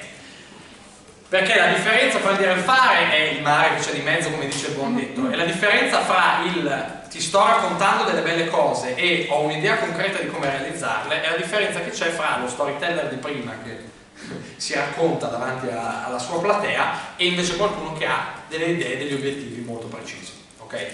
Perché questo fa tutta la differenza del mondo? Perché quando uno ha degli obiettivi chiari che vuole raggiungere, allora automaticamente questo dà una grande impressione di concretezza a chi lo sta guardando. Un investitore che non vedrà una roadmap non vi considererà mai. Perché? Perché vuole vedere cosa dovete fare domani mattina. Non lo sapete cosa dovete fare domani mattina? Malissimo, non male, malissimo. Perché? Perché potete non avere le idee chiare su cosa fare, ovviamente. Questo è legittimo e ci mancherebbe altro. Ma un conto è non avere le idee chiare e un conto è non sapere cosa fare. Non avere le idee chiare vuole dire provo qualcosa, vuole dire faccio un tentativo, faccio 20 sondaggi a persone che potrebbero fare investimenti in finanza, oppure vado a parlare con 5 investitori che sono legati al mondo del Camerun, oppure qualsiasi altra cosa. Ho delle idee, poi possono essere delle idee pessime, evidentemente di solito lo sono perché è normale, ci sono persone che vi aiuteranno in questo ovviamente a elaborare meglio quello che effettivamente va fatto prima e cosa va fatto dopo, ma bisogna sapere dimostrare che cosa si vuole fare. La roadmap quindi è semplicemente un dire voglio fare, visto che me l'avevi chiesto tu, no? Uomo dei ristoranti, perfetto. Allora, qual è la tua roadmap da qui ai prossimi, fino allo Startup Day? Innanzitutto direi comunque fare application per lo Startup Day. Io lo metterei come principio fondamentale se vuoi presentare. Certo. Quindi entro il 15 gennaio application per lo Startup Day. Primo punto è la roadmap. Oh, com'è concreto questo ragazzo, ok? Punto numero 2, definire un team. Ok. E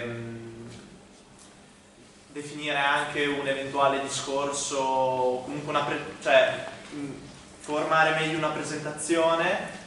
Definire un team aleatorio, non dipende solo da te, come fai a definirlo, cosa vuole dire, è molto difficile. No, dire arrivo allo Startup Day con un team è già una cosa diversa, cioè devo trovare un ingegnere informatico che mi sviluppi l'app, oppure devo trovare un economista perché non so niente, non lo so, entro allo Startup Day, quello è un goal, un obiettivo, una cosa che puoi darti una volta. Definire un team, parlarne insieme è diverso. Elaborare ovviamente dei contenuti di presentazione è un'altra cosa ancora. Nella roadmap, nello specifico, quello che ci si immagina è che ci siano degli step precisi anche su fasi successive, ovvero cerco degli investitori, analizzo, ok? Se il progetto per esempio è tecnologico in senso ampio, non solo di informatica, è proprio di tecnologia in generale, ci saranno delle fasi di sviluppo di questa tecnologia, ok? Per cui molto banalmente sviluppo l'alfa del prodotto, sviluppo la beta del prodotto, arrivo a mettere quelle caratteristiche in più, eccetera, eccetera, eccetera, ok? La roadmap è questo, mi dà il senso di concretezza e il fatto che ci sono degli obiettivi che vi state dando. Tutto il processo del pitch è ovviamente frutto della vostra vita quotidiana per lo sviluppo del progetto. Quindi il problema, la soluzione, il mercato, eccetera, eccetera, fino alla roadmap sono semplicemente emanazioni di quello che effettivamente state facendo, su cui dovete metterci del lavoro per riuscire a comunicarlo all'esterno in maniera chiara, non è altro che questo. Quindi è chiaro che la roadmap non è che uno la scrive per caso sul foglio nel momento in cui deve fare il pitch o sulla slide. La roadmap è un pezzo del quando tu ti svegli la mattina e dici devo portare avanti il mio progetto, cosa devo fare adesso? Ecco, tutti quei tasselli diventeranno poi una roadmap domani che dovrà essere comunicata in un certo modo. Questo per sintesi di punti fondamentali rispetto a quello che dovete avere nel pitch. Dubbi su questo, cioè su questo punto, questi aspetti? No? Quello non è un dito alzato? Ok. Questo è uno schema generale di come funzionano le presentazioni nel mondo delle startup. Questi sono i contenuti principali e queste sono le sfide a cui vi troverete di fronte, che partecipiate allo Startup Day oppure che non lo facciate. Spero che lo facciate tutti perché è uno strumento pensato apposta per portarvi, diciamo così, negli step successivi per chi ha un'idea. E queste sono le regole che si seguono in questo mondo, specialmente quando si è all'inizio. Si imparano in fretta, non sono difficili, sono tutte abbastanza intuitive e soprattutto sono regole che vi mettono in discussione. Per cui la sfida che voi avete da qui al momento in cui arriverete allo Startup Day con il vostro progetto che parteciperà oppure verrete semplicemente, diciamo così, a far vedere o a incontrare altri. La sfida è cercare di implementare tutti questi concetti che vi stiamo dando, intanto approfondirli, masticarli, digerirli un po' e cercare di applicarli effettivamente al tipo di progetto che state sviluppando. La differenza, purtroppo o per fortuna, io credo per fortuna, non la fa mai nella vita il progetto, non la fa mai nella vita quello che vi sta parlando e sta qui a raccontarvi queste cose, la fate solamente voi, con determinazione, con le vostre capacità, con i contatti che riuscite a crearvi, con la volontà e il tempo che dedicate ovviamente a un progetto di questo genere, e questa è la bellezza, diciamo così, del provare a fare impresa. È l'unico contesto, è l'unico mondo in cui voi potete sviluppare il vostro progetto, avere la soddisfazione un domani di dire l'ho visto nascere da niente, avere potenzialmente un domani un ritorno economico molto più consistente che in qualsiasi altro settore economico di riferimento vogliate lavorare. È una gran faticaccia, ma è anche uno strumento per fare un'esperienza incredibile in un tempo estremamente ristretto. È una strada difficile, ma che noi crediamo, diciamo così, sia assolutamente alla portata di studenti universitari brillanti che vogliono cercare di fare la differenza in un settore specifico che trovano interessante. Soprattutto, la cosa fondamentale è, quando si dice never give up, passa di tutti i progetti più o meno che io ho sentito qui oggi, ne ho sentiti tanti altri, di amici, persone che conoscevo, altri che anche si sono candidati allo Startup Day che li hanno fatti, alcuni sono andati avanti, altri non sono andati avanti, è tutto molto normale. Non è che la prima volta che uno fa un progetto o sviluppa un'impresa diventa un fenomeno, ci sono imprenditori seriali che hanno fatto decine di imprese di successo, altri che ne hanno fatte decine di insuccessi prima di farne una che funzionava effettivamente, per cui ci vuole anche passione ovviamente in quello che si fa, però credo che sia un'avventura assolutamente divertente da fare e soprattutto credo che sia un'avventura che siete nel momento giusto per poter fare. Perché la differenza di fondo è che quando vi troverete a 35 anni, magari con una famiglia e delle responsabilità davanti, non avrete lo stesso tempo, e credo che chi ha più di 30 anni e ha alzato la mano prima sappia che magari se ha più responsabilità dice lo voglio ancora fare, ma è molto faticoso farlo, molto più di quanto non sarebbe stato 10 anni fa, quindi siete dei diavoli privilegiati, voi che non avete più di 30, e quindi è il momento giusto per farlo, è il momento giusto per provarci. Noi vi diamo un'opportunità, l'Università di Bologna vi dà un'opportunità e speriamo che sia quella giusta. Grazie.